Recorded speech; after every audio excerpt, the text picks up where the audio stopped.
नमस्कार। सभी को पता है हमारा बहुत ही महत्वपूर्ण त्यौहार दिवाली आने वाला है और दिवाली आते ही हमें लक्ष्मी गणेश जी की पूजा और दीपों का त्यौहार दिवाली हमें दिखाई देने लग जाता है। तो आज मैं दीपोत्सव की बात ना करके लक्ष्मी गणेश के पूजन की बात कर रही हूँ। आपने भी सुना होगा कि लक्ष्मी गणेश की मूर्ति जो है वो हर साल बदल लेनी चाहिए, लेकिन ये गलत है। शास्त्रों की अगर मैं बात करूं तो लक्ष्मी गणेश जी की मूर्ति नहीं बदलनी चाहिए, बल्कि पीढ़ी दर पीढ़ी उन्हीं लक्ष्मी गणेश की पूजा होनी चाहिए।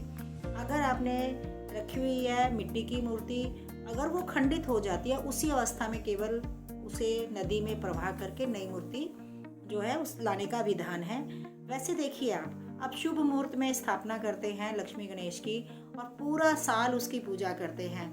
कितने ताकतवर वो मूर्ति बन गई होगी आपकी मैनिफेस्टेशन के लिए, आपकी इच्छाओं को पूरा करने के लिए। आपने कितनी बार उस मूर्ति के सामने अपने बातें कही होंगी और आपकी बातें पूरी भी हुई होंगी सारा साल, क्योंकि हम जो हैं संसारिक लोग हैं, माता से मांगते हैं और हमारी इच्छाएं भी पूरी होती हैं। और फिर क्या हुआ, नया साल आते ही बहा दिया। अब आप बात करोगे जी हम तो बहाते आए हैं ऐसे ही। तो ये विचार कहाँ से आया? ये विचार बीच में हमारे शास्त्रों से छेड़छाड़ की गई है और उसमें यह आया कि लक्ष्मी जी जो हैं इस दिन समुद्र से पैदा हुई थी, समुद्र से उत्पन्न हुई थी। भाई लक्ष्मी जी तो पहले से थी, ठीक है ना।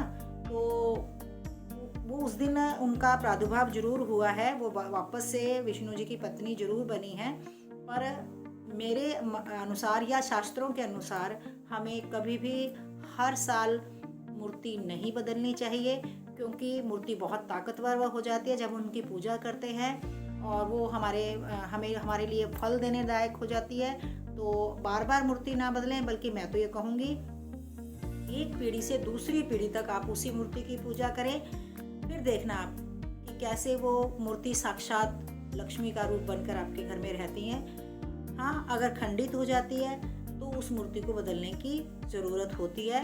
अगर आप चांदी की या सोने की या किसी मेटल की ले रहे हैं तो उसे धो के साफ सुथरा करके स्नान करा के फिर से उसी मूर्ति का प्रयोग करें। आप लगातार 3 साल करें मेरे कहने से और फिर अपने घर में चमत्कार देखें। ऐसे ही लक्ष्मी जी की कृपा अगर पाना चाहते हैं तो इस बात को फॉलो करें, शेयर करें और अगर आपको बात ठीक लगती है तो दूसरों को जरूर बताएं, क्योंकि ज्ञान बांटने से बढ़ जाता है। धन्यवाद।